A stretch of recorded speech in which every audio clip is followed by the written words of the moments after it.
Welcome to the Vegan Squad Health and Fitness Summit. I am John Thomas, aka the Bodybuilding Vegan, and I am so glad you are here. We have so much information, knowledge, experience to share with you, and I'm so excited for all that you're about to get to learn. Make sure you guys stay until the end of the videos. There is a huge special going on. If you haven't already taken part in it, it will be in the description box down below.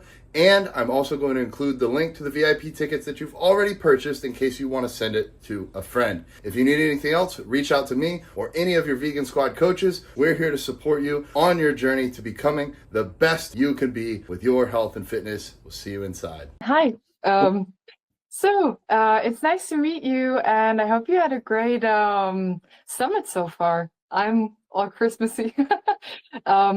So I can see some familiar faces, and to all of you who don't know me, my name's Sophie. I'm a medical doctor, originally from Germany. I practice and live in Denmark now. I have been working in pathology for quite a while, diagnosing everything from ulcerative colitis to colon cancer, breast cancer to endometriosis. And I have been vegan for, I think, about 15 years now. And funny enough, never really connected it to medicine because we are not getting taught how plant-based nutrition and healthcare works together. And I'm a curious person, so I read a lot. And to be honest, there's not so much research in plant-based nutrition because there's literally no money in like telling people that linseeds work just as well as the number one blood medicine that people are getting for hypertension or for high blood pressure. So, but in the end, I get very, very frustrated at the pathology department diagnosing a lot of chronic illness and cancer and kind of being on the wrong end of my patient's journey, in my opinion. So I started to talk about plant-based whole food nutrition online and on here. And normally in the Vegan Squad community, I host Q&As once a week. And we talk about everything, how to structure your diet, what should be in it, how to do it, how to achieve it in an easy way. And you can always come with questions and topics. For example, we've been talking about bone health. We've been talking about gut health, microbiome, colon cancer, which is pretty fascinating because 9 out of 10 cases can be preventable. And 5 out of these 10 cases, or 5 out of these 9 cases that could be prevented is through a nutritional approach, which includes eating a lot of fiber, which comes quite naturally with a plant-based whole food nutrition, and with knowing a lot about different vegetables, fruits, seeds, legumes, and how to twist it so it's both easy and delicious. So I love this, and I made my career out of diagnosing chronic illness and cancer to helping people to prevent it. And that's what I share in the community. And I also share recipes because, like, many people think that vegans, quite frankly, just eat salad still in 2025. And I think this is so, outdated. So I share recipes and easy hacks how to eat more plant protein without even noticing. For example, blending silken tofu into soups and smoothies, using it in sweet treats like mousse au chocolat, which I just blend up silken tofu and your vegan chocolate of choice. There's so many things I love talking about. It's the recipes, it's how the plants help your body heal itself even, because I think the way we understand health and illness is nowadays very symptom oriented, and people don't get all the information they need. I think a lot of people think when they want to get diagnosed with something that they're forever and always stuck with it. For example, when you get diagnosed diabetes type 2 or atherosclerosis, where your arteries have fatty streaks and plaques in it, which then causes later on heart attacks and strokes.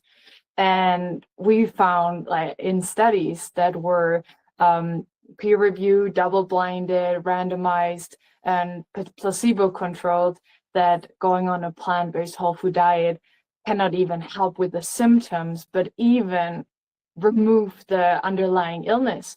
Like looking at the arteries, and there's not as many plaques anymore, or it's reversing entirely, lowering your risk for strokes and blood clots in your heart, in your coronary arteries, leading to heart attacks, which is actually one of the main killers in the Western world, at least.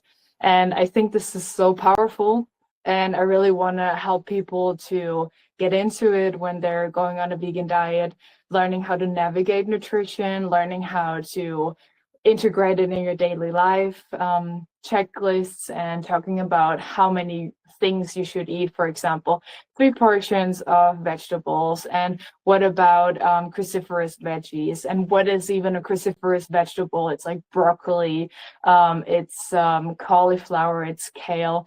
Like, why are these so important? Because of a component that is called sulforaphane, which is basically a cancer-fighting agent in the vegetable.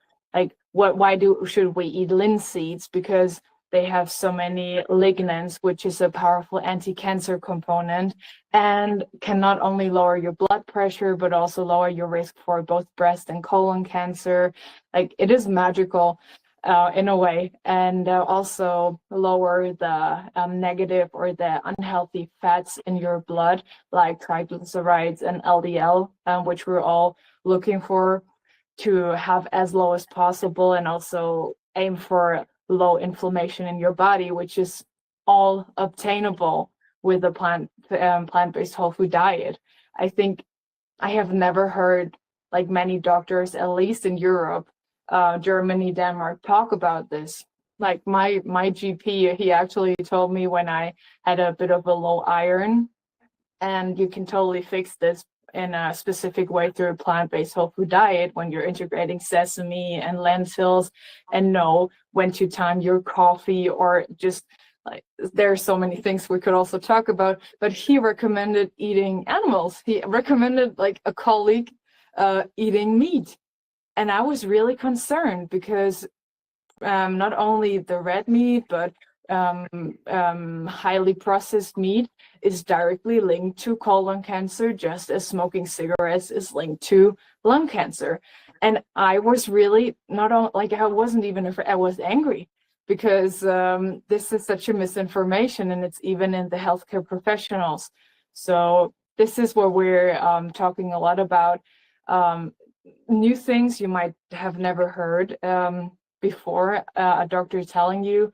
And I think this is really, really nice. If you have any questions, like, I'm just going to open the chat, because I have just been like talking like a waterfall. But I'll just continue because I can't see chats. They're not longer available. So today I wanted to give you quite the overview about the benefits of which really big killers in the Western world are preventable or can be preventable on a plant-based whole food diet. We've been talking about atherosclerosis and the reversible heart disease, like going through a plant-based whole food diet. We talked about diabetes, which can also, like, just in the course of 2 months on a plant-based whole food diet, be reversed. And I think this is so important, because not a lot of people really see the end results of these diseases, because you can't, like, most of them you can't feel. Like when you're having a broken bone, you can feel it hurts, and then you get it fixed. But things like atherosclerosis and things like too high blood sugar, glucose levels, you can't feel it really. And then when you get on with your life and don't change your way of eating, I'm going to come to that question in a second. You can't see, like, the nerval damage. You You don't know that you're going to get tingly feet or will not be able to feel your feet. You don't know about the nerve degeneration in your eyes and the risk of losing your vision. You don't know about the risk of also getting heart attacks because of the diabetes, because also diabetes is attacking the vessels. You don't know how it would feel being like close to getting dialysis, because your kidneys and the vessels in the kidneys are also attacked from the high glucose levels in your blood. So I saw the kidney biopsies with the filters, it's called glomeruli, that are just cooked, like they're crimpling together. You can see that they're not functioning. And I was seeing all the results, like all the arteries that were totally clogged. I was seeing during autopsies heart attacks, I was seeing strokes, I was seeing everything. And I just really want to put the information out so people can choose, because I don't want to force anyone to become vegan. I don't want to force anyone to be plant-based. I just want that people have the choice to know what is good or can be beneficial for certain illnesses, to like stay at the same level or even get better, or in the best case, not even develop it.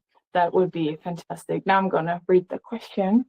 And I saw something about, what are some of your top recommendations, diets or supplements to menstrual pain? Consume 2 tablespoons seeds daily along with raspberry leaf tea and other herbs. Curious to learn more. That's already really nice what you're doing.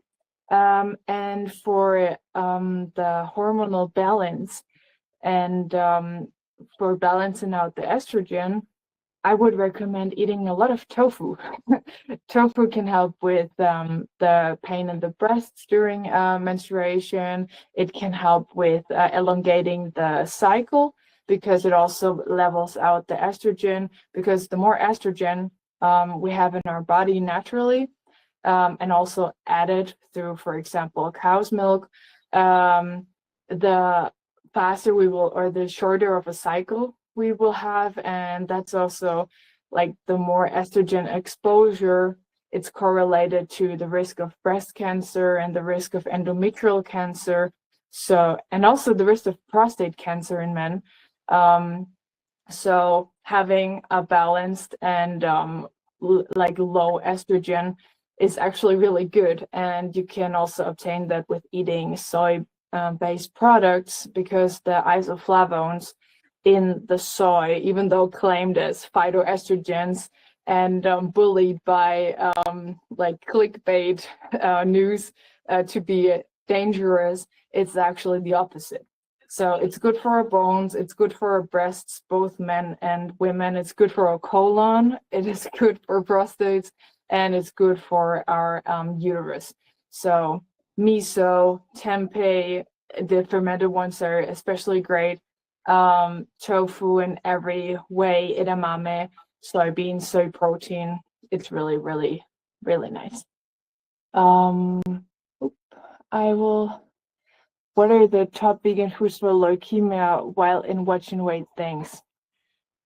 I honestly don't know, especially for leukemia. But that is a good topic that I can pick up in the weekly calls, because even though I'm a medical professional and I know a lot of general recommendations, the specific illnesses I will always look up, because some illnesses are more like sensitive to a nutritional approach than others, and I don't want to make false promises. Is there an easy way? I'm sorry, I'll just read another question when I'm done with finishing. So the general idea is to have a very low inflammation in your body, which would also fall under this: fruits, vegetables, berries, linseeds, leafy greens, cruciferous veggies, eating nuts, like 2 tablespoons per day. Like you could also do seeds. And I will look this up and see if there's any specific studies that have shown a benefit for this specific illness. And I wish you, of course, all the best, and to that you're staying in the state you are. That it would be wonderful. So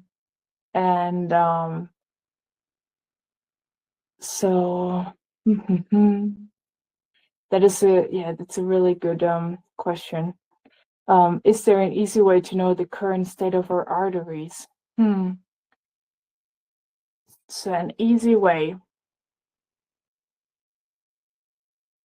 I would suggest, like the way we look at arteries is most of the time when they're already clogged and you need a procedure, like for example having a stent in your coronary arteries when they're clogged because you had heart pain and kind of like ischemic reaction where you went to the doctor and they could see something in the ECG.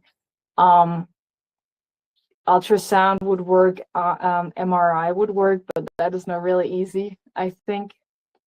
And there is one thing that we can measure where we compare our blood pressure in our arm to the blood pressure in our leg. And then you can calculate the ratio and see if when the blood pressure is the same, that your arteries and the elastic function works well. Because in people who have clogged leg arteries, which is an illness in itself, mostly caused through smoking, where the arteries also clog, and also a nutritional aspect in it as well. The blood pressure will be different to the ones close to your heart, which is represented by measuring it on your left arm. So that would be a test you could do.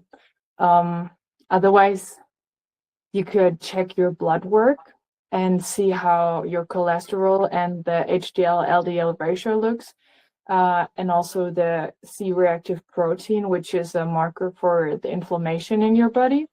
And this is like a surrogate marker and an idea.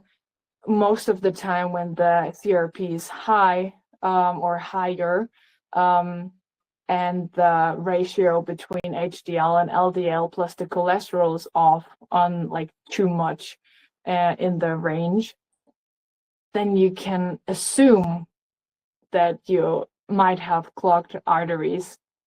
And yeah, so that was a very, very long answer. And no, there's not a real easy way. And what are some inflammatory foods to avoid? So you can eat inflammatory foods in different ways. So when we're talking about the vegan space, vegan universe, plant-based universe, there is something with frying, like French fries, for example, because when you're frying fat, you get components like acrylamide, and they can like damage cells. Like they're also cancer-provoking elements. So someone like compared eating a bag of fries with smoking 2 cigarettes, like if you want to compare it in a visual way. So the frying is not as recommended, and that would be more inflammatory than, for example, steaming or cooking or eating it raw. And I always want to like say, there is the risk when you dive into plant-based whole food nutrition that you kind of forget the fun about life. And I don't want you to do that.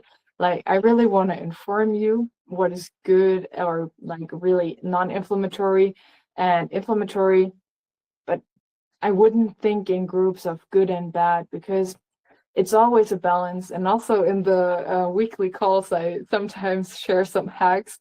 For example, there has been some studies where they measure the inflammatory load after eating specific foods. And when people ate fries, they had a lot of reactive oxygen species, which is the free radicals, which will damage your cells and create chronic inflammation, and also like lead up to different chronic diseases, even cancer in some cases. And when you added a bag of blueberries while you were eating the fries, you were leveling it out. Because, like, for example, this would be a hack. When you're eating something unhealthy and you're like eating it at the same time with antioxidant-rich food like strawberries, blueberries, raspberries, you can level it out because it is always a balance. It's not good or bad. It's just the polyphenols and all the like phytonutrients in berries. They're so potent and rich. They can level out a vegan burger sometimes. So that would be something I would do if I like crave fast food sometimes, which I do too, because I'm also human. Then I just like throw in some like antioxidant power, like leafy green salad on the side, putting in some radish for the cruciferous, putting in some walnuts, and yeah, just like trying to balance everything out. What are we looking? That is the inflammatory foods to avoid on the plant-based side. And also processed meat in general, and dairy is inflammatory. So there's not so much, like that's why I wouldn't recommend it if you're asking me about an anti-inflammatory diet, like animal-based products, eggs, meat, dairy, they're inflammatory, and especially the saturated animal fats, and in combination with refined carbs, this like it's very inflammatory for our bodies. So chat, where are you again?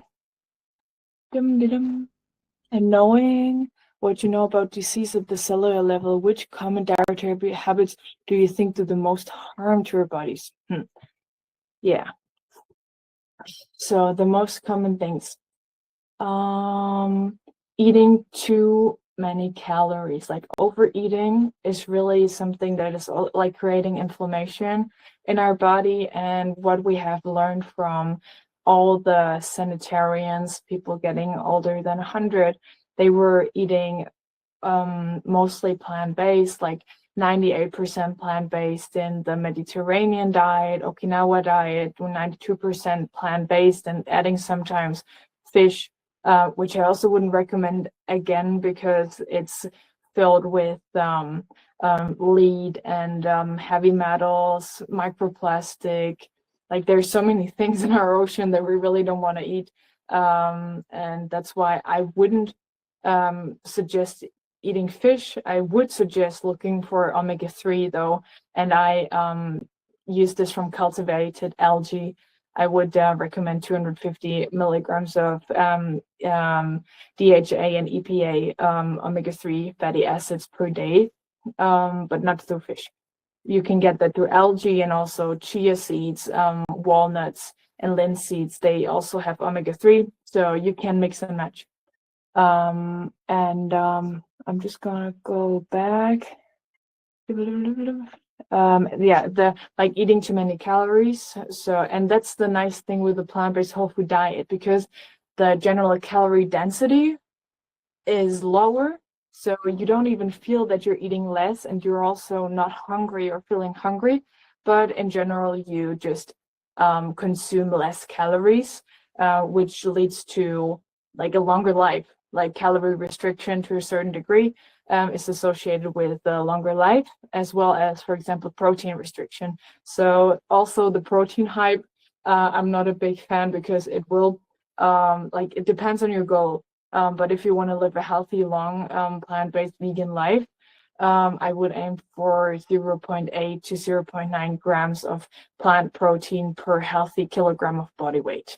So, and that also depends on your goals, and you can, I'm not the expert on the bodybuilding.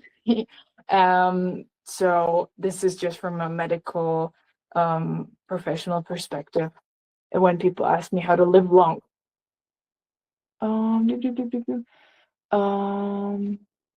I'm just trying to get through the questions, and I don't know if there's another call planned later because we kind of had some confusion, but I'm just going to stay there until you kick me out. I'm next too. Okay, so that is in 28 minutes, right? No, hour and a half. Oh, all right. So Oh, that's all right. So I'm just gonna go through the questions and I'm not gonna rush it. So that's good to know. Thank you. Now I want to know. Okay. Um, and another one, like we talked about the overeating, and I would say actually meat. Like eating meat and eating processed meat is really harm we do to our bodies. And I was working for the longest time in gastropathology, like looking at polyps that are about to become colon cancer. So it's the precedent lesion that is developing into invasive cancer that can also spread to other organs in our bodies. For colon cancer, this would most likely be the liver. And seeing like people eat a lot of processed meat like bacon and sausages, ham, is directly linked to developing colon cancer. And yeah, this I would not recommend to any of my patients. What are your thoughts on getting screens recommended by a typical PCP, such as colonoscopies and mammograms if you're vegan? So the colonoscopies, I would say they're really, really beneficial. I was talking about 9 out of 10 colon cancers are preventable. 5 out of them is through nutrition, and the other part is through secondary prevention, which is looking in the colon and finding the polyps and getting them removed before they can get invasive. So that is also a big part of preventing colon cancer. The nutrition is like a primary prevention, what you do before you develop it, and the colonoscopy is secondary prevention. So when you're already about to develop it, you catch it, so it doesn't progress into invasive colon cancer. The mammograms is a story that is heavily discussed in the medical world. Some people say yes, some people say no, because of the radiation, and also when you're assessing it, the breast tissue, that the people that get the radiation on the thorax, on the chest, are more likely to develop other illnesses to the radiation, like lung cancer illness, for example. So that is the discussion: is it worth it or not for detecting breast cancer? But there are also other methods like getting MRI scans, which is without the X-ray radiation, which could be beneficial to spotting breast cancer early on. Plus, there's several ways of living your life to lower your risk, which would for developing or for not developing breast cancer, which is maintaining a healthy body weight, which is actually like most likely to maintain this when you're on a plant-based whole food diet. There have been studies where there were compared people eating their omnivorous diet, so eating everything, eating animals, eating plants, and doing gym routine. People who had the same diet and got calorie restricted, and people who were put on a plant-based whole food diet and didn't change their exercise regimen. And the last group had the best effect in weight loss. So because that's also the thing with like the calorie density of the food, and being like full and filled because of all of the fiber and the plant protein you get, for example, from legumes, that will help you to get to a healthy weight and also maintain it. Yeah, for the risk of lowering breast cancer is maintaining a healthy body weight, skipping or like stopping drinking alcohol. It's very important for women.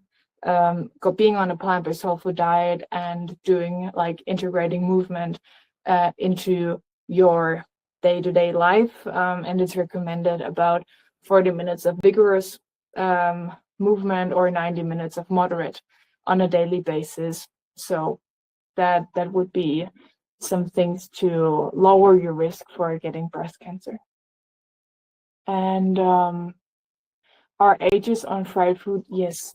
I'm just gonna have to switch a bit here. So here we go. Our ages on fried, yes, especially. I was really, when I started diving into the plant-based whole food nutrition, and of course I would recommend you reading the books of Dr. Michael Greger. He's the one of the leading voices in the plant-based whole food nutrition movement, I would call it. Ages, they're advanced glycolation and products, and they are also inflammatory in our bodies. And for example, when you roast seeds or nuts and also fried foods, they appear. So it's just a chemical reaction. They are, I don't know the chemistry behind it anymore. I've read it and I was like, yeah, sounds logic, but they're also creating an inflammatory reaction in our bodies. And but also this would be something we could dive deep in our Wednesday sessions. And yeah, so I really like to read up on the things so I can explain it into detail, because like I love recommendations, they're easy, but I also love to understand and like tell people why, because I feel it sticks better. Because when somebody's just telling you do this and don't do that, but then I'm like, why? And I feel once you understand, you're like on such a like good place to keeping or maintaining a habit, because you know why it's good or why it can help you lowering inflammation. Yeah. What about mock meats? So this is a very, very interesting topic right now, especially in Denmark, because people are really on the hyper or ultra processed food train. So I would say, I don't know how it is in other parts of the world, but a lot of things are not researched into depth yet. A lot of things are getting compared, even though they're not comparable. And actually, very interesting, the soy products that are classified as ultra processed have been found to be more easily accessible, the protein in it for our bodies, than if you would then like the unprocessed part, like the dehydrated soy protein chunks, for example. Our body seems to be able to get to the protein even easier than if it's not processed. So that is a very, very nuanced discussion that has not been nuanced yet. And high ultra processed foods with animal components and the ones with plant components have been just put together in a group, and that might not be really the real picture. So there's a lot of things yet to be discovered. And also when you're comparing the plant-based alternatives with I'm sorry, I'm just having a really I'm reading the comments. When you compare plant-based ultra-processed foods with animal-based highly processed foods, there's some differences. For example, you would never have cholesterol in plant products, which is a beneficial factor in itself. And also what I would look for is and also another benefit is the fiber, because plant-based also the highly processed foods, they are made from lentils or beans, pea protein, soy. Sometimes there are oats in it. So a lot of plant protein and fiber rich like ingredients in the first place. So that would be beneficial, which is most of the time totally lacking in the animal derived counterparts, because meat doesn't have fiber. And that's the thing I always talk with like my patients or my clients in my nutritional service here in Denmark about that. Even like when you're eating fast food, it's still healthier to eat the plant alternative because of the fiber, because of the plant protein. And like the downsides is the salt, of course. Like highly processed food has a lot of salt, and salt seems to be the #1 killer when we're talking food, because it's related to hypertension, it's related to kidney function, and there's so many things like if you would do one thing, like reduce your salt intake and try to spice your food with herbs and spices, make it taste with herbs and spices, because it will not only like taste more like interesting, but you also get a lot of antioxidants.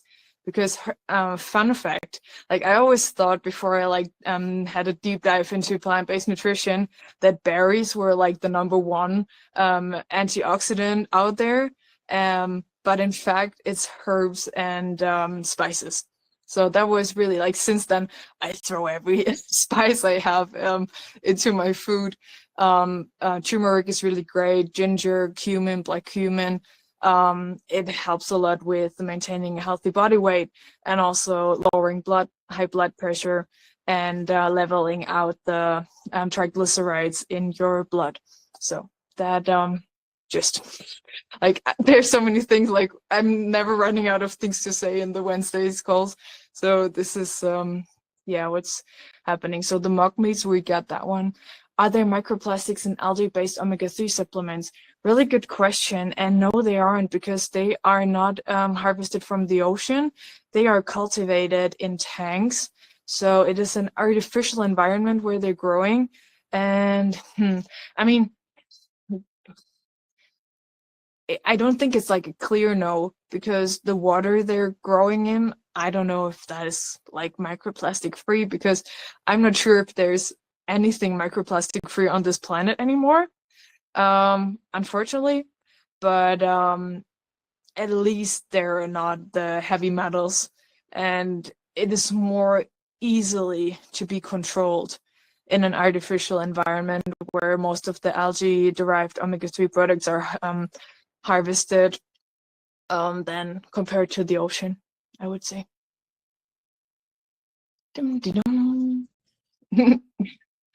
And so I feel people always appreciate the why. I get it. I do too. It's really nice because it makes you like understand so many things. For example, like when I tell people that you can benefit from cutting your broccoli and your cauliflower 20 minutes before eating it, people are like, oh, okay, then you forget. But when I tell you why, because when you cut the broccoli or the cauliflower 20 to 30 minutes before eating, what happens in the plant is that they think your knife is a little bug, and the plant runs to protect itself from being eaten by bugs.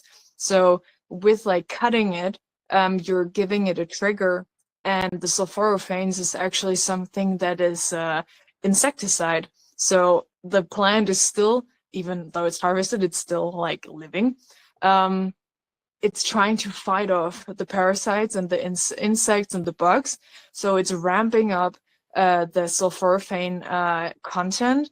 And when you then like let it work for 20 minutes, then you will just get so much higher sulforaphane levels in the cruciferous vegetable, and you will benefit from it because you have so much more anti-cancer power.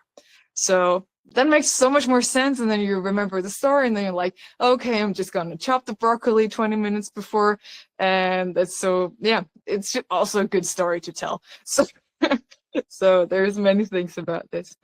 And yeah, you mentioned that you can cancel out free radicals from fast food with foods that are high in antioxidants.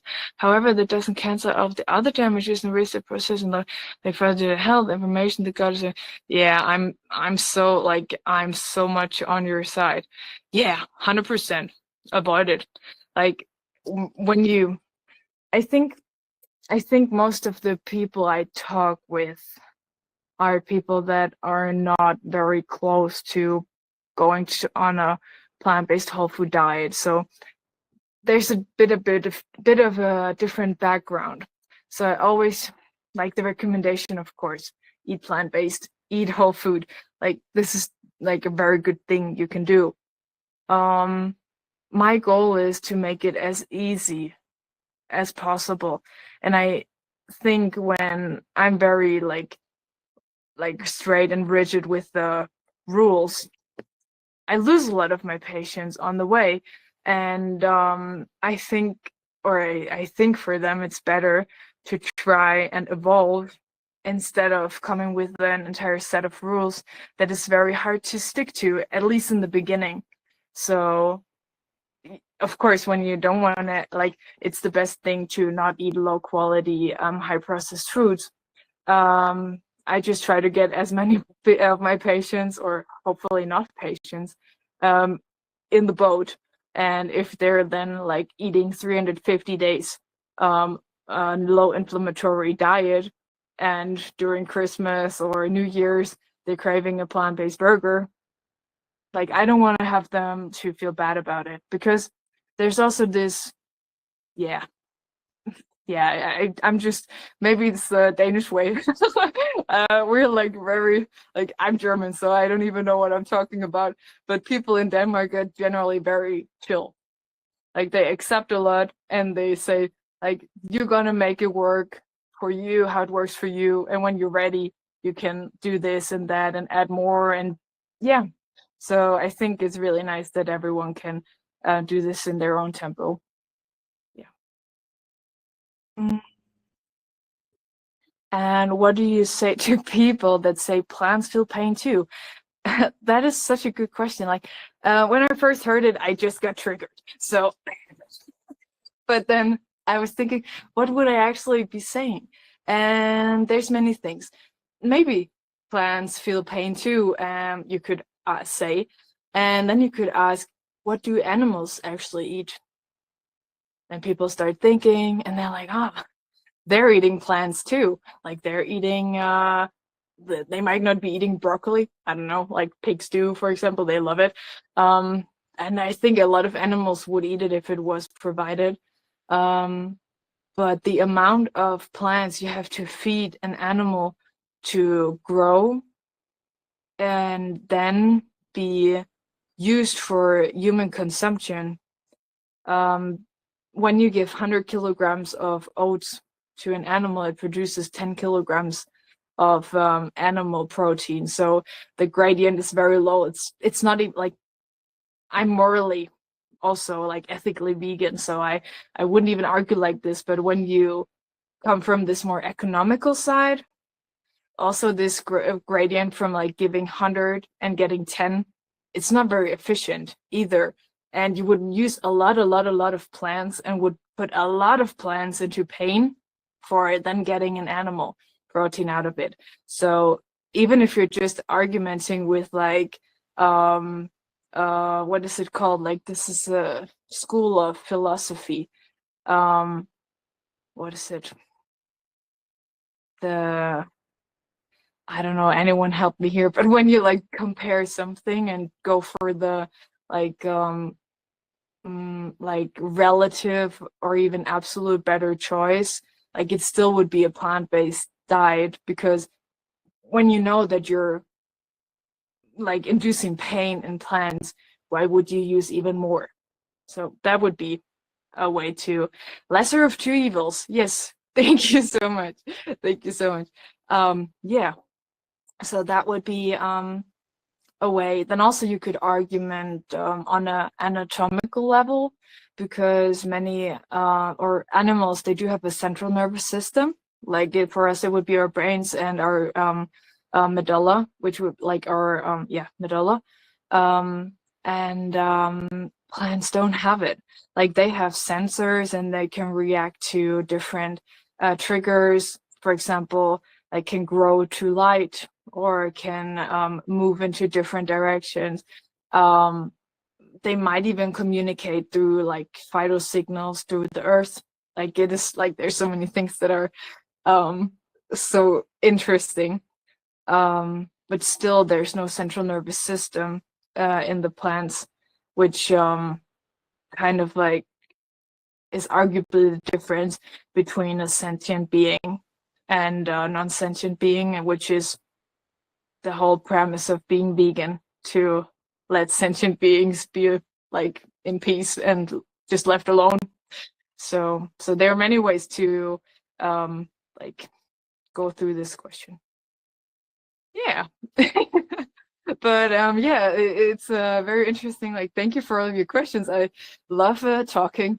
and I love sharing knowledge. And this is what I do on Wednesdays in the community. So thank you. I also love you. Thank you so much. I enjoyed a lot. Yeah, this is what's happening on the calls. And I'm also in the community. You can write to me when you have specific questions. We are doing polls, and yeah, so we can talk about the things that are most important and that it suits you. So yeah, thank you for being here with me. It's lovely. Oh, thank you so much, Sophie. That was epic. Thank Really you. appreciate you. Thank you so much. Give a round of applause.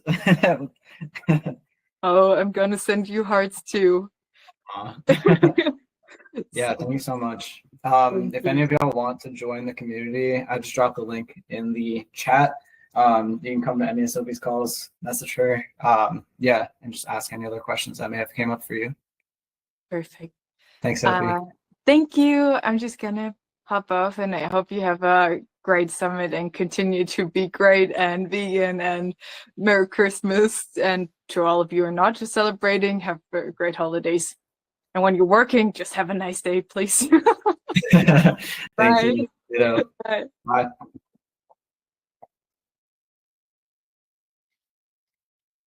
All right, y'all. We are gonna take a short break for an hour till Lynn gives his talk about the mindset that helped him lose over 75 pounds. Very excited. Just want to drop this link again. If anybody would like the recording or these talks that are happening on the summit, if you missed any, you can purchase it right here. We will be sending out all of the recordings so you have lifetime access for them, and also ebooks that are associated with most of the calls. So just get a little bit more in-depth knowledge from the coaches. And we have mentioned this a couple of times, but we are offering a free month of coaching with our team. If anybody would like to apply, it's no like commitment or anything, just to be considered. I will drop that link in here as well. Our goal is just to give back and help y'all feel your healthiest and best and alive selves, most confident. You know, for myself, coaching definitely changed my life. I didn't know what I didn't know before working with a coach. I used to have a lot of just like a pretty unhealthy relationship with food. I was under eating for a long time because I thought that I could lose fat and build muscle in that way, and it just wasn't allowing me to really hit my goals. But after working with a coach, I learned how to eat properly. I feel like my relationship with food has improved, and this is literally the most fit I've ever been, and it's definitely helped me in my vegan journey as well, because I've been able to be a better activist when I talk to people, because now I disprove the myth that, you know, vegans are weak and vegans can't get protein and all that BS that we hear as vegans. So if any of you are interested, we have a really awesome team of coaches. Our mission is literally to help change the world, help change lives, and, you know, just do it together, support each other through it, and yeah, help the world go vegan by representing the animals and everything. So if you have a chance, just fill out that form and we'll get in touch with you to get you signed up for a month of free coaching with our team.